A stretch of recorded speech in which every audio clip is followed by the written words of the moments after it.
Sampai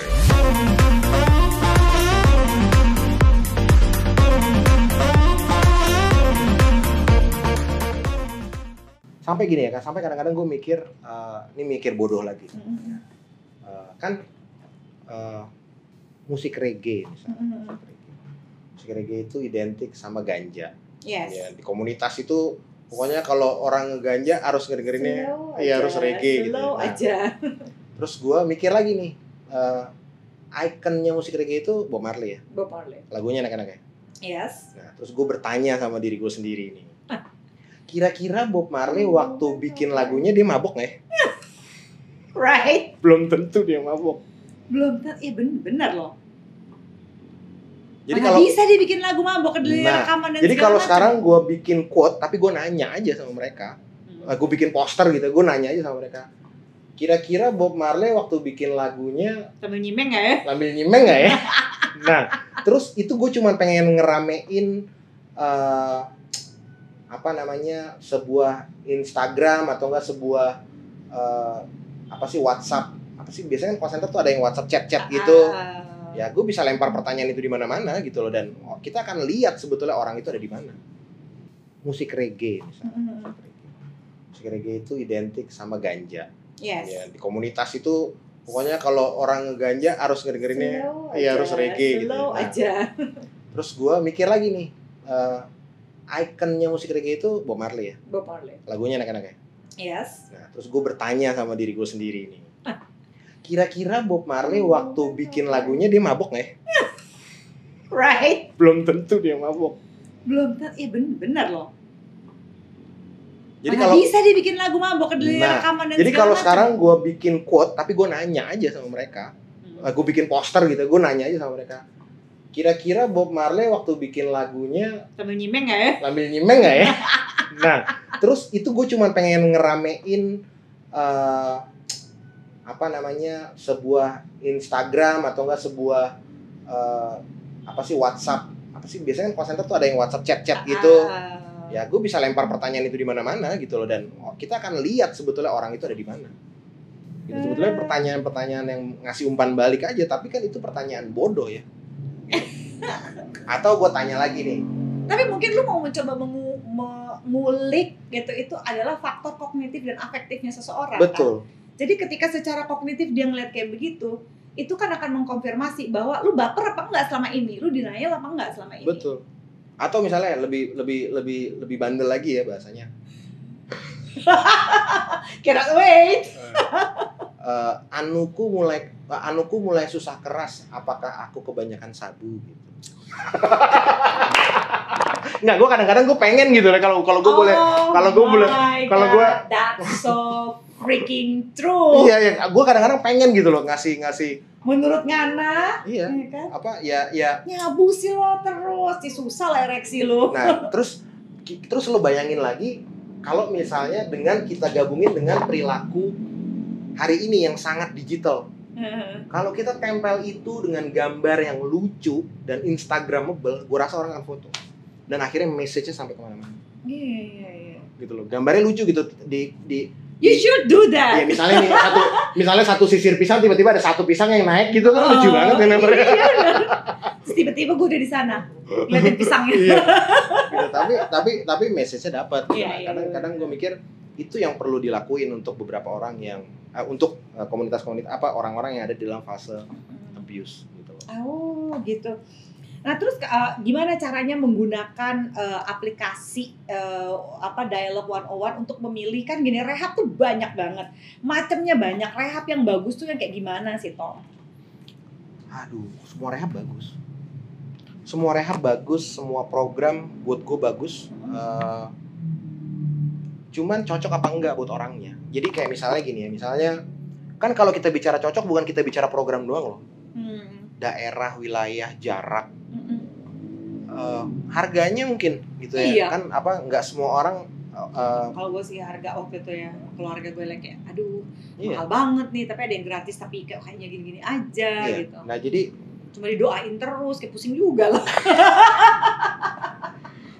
Jadi buat gue cocok itu juga bukan cuma faktor programnya gitu loh. Nah jadi buatku semua program itu bagus. Semua program itu bagus.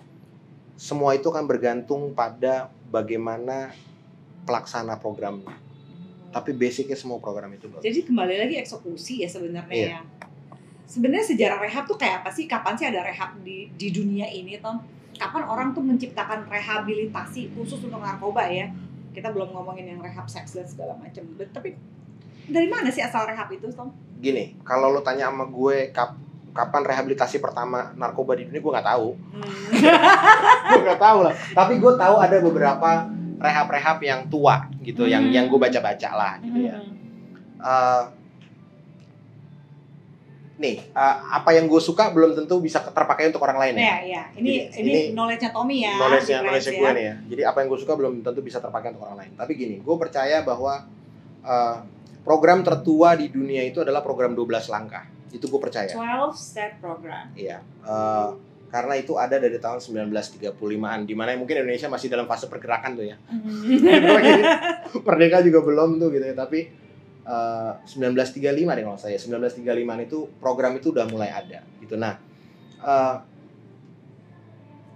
ada yang menarik dan ada filosofi yang terbentuk dari program itu pertama kali gitu ya, dan itu buat gue sangat terpakai gitu ya. Itu ada filosofi namanya addict helping addict to help himself gitu loh. Oke. Nah, mungkin ini banyak konselor narkoba yang juga sudah dulunya pernah jadi pemakai juga. Betul. Nah, jadi ada 2 orang pecandu lah gitu ya. Ini pokoknya kita bottom line aja ya. Ada 2 orang pecandu gitu ya. Namanya Bill sama Dr. Bob. Ada satu keajaiban yang mereka bikin itu adalah mereka berhasil tidak pakai. Saat itu mereka berhasil tidak minum alkohol ya. Mereka berhasil tidak minum hanya dengan berduaan ngobrol dalam satu ruangan. Itu seharian. Ngobrol aja gitu ya, sampai salah satu dari mereka itu bicara bahwa gue hanya dengan ngobrol sama lo tentang semua hal dari kecanduan gue berhasil melewati 1 hari untuk gue nggak pakai gitu loh. Nah, itu konsepsi addict helping addict to help himself tadi gitu ya. Itu keluarnya jadi sponsor ya sekarang. You have to call your sponsor. Ya bisa, ya benar bisa juga seperti itu. Nah, dari melewati 1 harinya tadi itu ada slogan yang dimunculkan juga nih akhirnya. Nama slogannya Just for Today sama One Day at a Time. Oh, kalau gue dalam konseling gue pakai One Feeling at a Time sih, friends. Tapi memang make sense sih, Tom, gitu. Lu nggak bisa mau fighting sesuatu yang lebih besar daripada diri lu ini, lu powerless over something like this, terus lu mau coba sekali gitu kan, terus hancur, nggak bisa sih, emang bener-bener lu mesti satu-satu. Nah, jadi kalau lu udah berjuang hari ini dan lu survive, give yourself a credit loh gitu ya, give yourself a pat gitu on the back bahwa you did it, you know. Nah, gue koreksi dikit nih. You did it for today, enggak ya? Nggak, gini. Gue koreksi dikit. Kalau kita menjalani pemulihan, kita bukan survive untuk clean. Oke. Kita buat apa? Kita live clean. Jadi kalau kita mau survive, kita bukan survive untuk clean, tapi we live clean. Itu 2 hal yang beda. Karena lebih enteng live clean daripada survive untuk clean. Jadi gini, kan lu dari tadi ngomongin tentang powerless ya. Nah, begitu gue admit gue powerless over addiction, gak ada yang perlu gue survive lagi. Oh my god, you're true. Iya bener loh. Iya kan? Iya. Gue live clean. Psychologically it makes sense. Iya. Nah, jadi kenapa gue harus survive? Every day pada akhirnya gue gak survive. Gue grateful. Hari ini gue bersih. Besok gue bersih lagi kan gitu kan. Nah, jadi nah itu yang kadang-kadang gue juga ngomong sama beberapa teman gitu. Gue bilang pemulihan tuh susah, tapi susah itu kadang cuma ada di antara kedua telinga lo aja karena lo pikir itu susah. Tapi kalau lo pikir itu menjadi easy does it, iya. Tapi kalau lo pikir itu jadi easy does it, itu jadi keep it simple semuanya gitu. Jadi nggak survive untuk clean. Apa yang mau lo survive? Lo perang sama narkoba, lo tembak-tembakan. Gak bisa, dude. Lo live clean aja, lo live clean. Lo tanya sama gue tadi, gue minum wine di depan lo, gue santai aja. Iya, gue live clean. Karena gue live clean, gue bukan survive untuk. Kalau gue survive, gue akan craving terus ngeliat itu. Oh shit, so true. Oh Gitu my God, loh. bener banget. Iya kan, itu kayak satu pantangan yang nggak boleh gue lihat dalam hidup gue gitu. Makin lu gitu, makin lu tertantang tuh untuk melanggar. Iya. Jadi gue Like live. we are human loh. We always wanting something that we cannot have, Iya. right? We always craving or something that we think we can gitu. Iya. Nah itu dia. Nah jadi si dua orang ini akhirnya, ya itu tadi, mereka berpikir bahwa dengan mereka hanya ngobrol, mereka akhirnya melewati satu hari untuk tidak minum. Dan akhirnya konsep itu menjadi besar gitu ya, menjadi besar.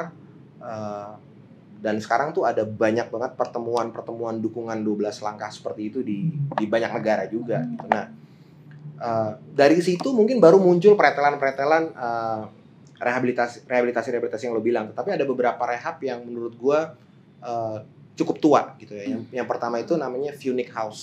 Oh, Phoenix House itu cukup tua juga gitu. Kalau nggak salah 1960-an mereka udah ada gitu ya. Iya ya, kurang lebih gitu. Terus ada Synanon Group. Itu di mana semua tuh? Kebanyakan yang gue sebut tadi sih di Amerika ya. Tapi Eropa tuh punya sejarah sendiri mereka, punya sejarah mereka sendiri juga gitu. Yang kurang lebih programnya pada akhirnya 12 langkah juga backgroundnya gitu. Nah itu yang gue nggak terlalu pernah baca juga sih. Maksudnya apakah sebetulnya ada orang Eropa yang ikut perkumpulannya Bill and Bob ini tadi, terus tiba-tiba dia balik ke negaranya, dia bikin itu gitu kan. Ya gue nggak tahu. Tapi kalau Indonesia sendiri, pertemuan 12 langkah itu gue percaya 97-96 itu udah ada. Pertemuan 12 langkah. Itu kenapa? Karena di tahun 98 gue hadir di situ. Gitu loh. Gue datang ke pertemuan-pertemuan itu gitu loh. Nah, dan di Indonesia? Di Indonesia. Oh, interesting. Jadi waktu itu ada 2 tempat yang gue pernah hadir, itu di daerah Cipete Antasari, satu lagi di daerah Panurukan Menteng. Di Jakarta dan di Jakarta, Menteng ya. Iya. Nah, jadi gue percaya di Indonesia itu udah ada saat itu. Nah, karena gue datang dan gue melihat bahwa structure itu udah, maksudnya pertemuan itu kayaknya udah berlangsung cukup lama gitu. Walaupun masih banyak orang asingnya gitu. Jadi mungkin orang asing juga mungkin yang membawa ke sini gitu ya. Dan ada beberapa orang Indonesia. That's a good thing ya. Iya. Gitu. Nah, jadi setelah itu ya berkembang banyak rehabilitasi sampai mungkin hari ini kita kenal ada yang namanya therapeutic community, ada yang 12 langkah, ada yang ini, ada yang itu gitu. Nah, tapi kalau gue berpikir dari sisi efisiensinya, ada layanan pemulihan yang gratis, kenapa harus bayar? Yang gratis itu apa? Yang gratis itu adalah ya pertemuan 12 langkah tadi. Itu gratis. Itu termasuk layanan loh sih, friends. Nggak harus kayak masuk gedung rehab dan segala macam. Betul. Itu layanan. Gitu, dan bentuknya seperti sharing group, itu tempat di mana setiap pecandu itu bisa bercerita apapun tanpa dijudge. Tempat dia bisa mendapatkan sponsor tadi yang lo bilang gitu ya. Nah, jadi kalau itu dimanfaatkan oleh pecandu, dan gue yakin di Jakarta itu mungkin kurang lebih sekarang sudah ada 4-5 hari pertemuan dalam 1 minggu, which is setiap hari berarti ada 1 gitu ya. Nah, itu udah oke banget gitu loh. Gue rasa ini balik lagi gue ya, gue rasa setiap pecandu harus start dari situ. Kenapa? Karena program pemulihan yang baik itu adalah live out program, bukan live in program. Oh, live out ya. Jadi gini, bukan berarti pada saat bicara live out dia tidak boleh residential treatment. Iya. Residential maksudnya dia tinggal di dalam tempat itu ya sih, friends ya. Tapi ujungnya dia harus live out, bukan dia ada di situ terus supaya dia clean kan. Benar. Kalau nggak, ngapain dia ikut program gitu loh. Maksudnya bayangin nggak sih ikut program misalnya 3 bulan, udah deh biar nggak make lagi di situ dulu. Ikut program A, ikut program B, ikut program C, akhirnya tiba-tiba 1 tahun. Itu kan nggak live out. Iya. Gitu. Nah, kenapa gue bilang tadi, kalau gue pribadi gue lebih suka mulai dari pertemuan 12 langkah, karena begitu dia start dari yang di luar, begitu abis itu dia masuk dulu ke dalam sebuah program pemulihan, dia akan kembali lagi keluar. Nah di luar itu dia tahu nih ada program dukungannya, dan ini free of charge, dan setiap negara itu punya budaya yang sama. Nih jadi gini, gue pernah datang ke pertemuan ini di beberapa negara gitu ya. Biasanya di pertemuan itu mereka akan selalu tanya apakah ada guest gitu ya. Guest speaker apa? Bukan, dia cuma guest gitu. Okay. Hari ini ada guest gitu ya. Gue tunjuk tangan gitu ya, gue cuma bilang, halo nama saya Tommy, I'm an addict from Indonesia. Itu ruangan dari depan sampai belakang tuh ngeliatin. Hai Tommy. Langsung dan pulang selesai pertemuan itu gue di-treat dengan sangat baik oleh mereka gitu loh. Dianterin pulang, ya pokoknya di-treat dengan baik gitu loh. Dan nggak akan sulit untuk mencari pertemuan itu di negara manapun gitu loh. Dan kalau kita bicara tentang pasca rehabilitasi, buat gue itu dia sebetulnya gitu loh. Jadi yang ada nggak perlu diorganize, sudah mengorganize sendiri gitu ya. Dan ada gitu loh. Jadi gue ngeliatnya sih ke arah sana. Nah, terus kalau di rehab itu kenapa butuh sampai ada yang programnya berbulan-bulan yang pasca rehabilitasi ini gitu ya? Does it like mempengaruhi nggak sih kehidupan seks, cinta dan segala macam gitu ya? Do you wanna dance?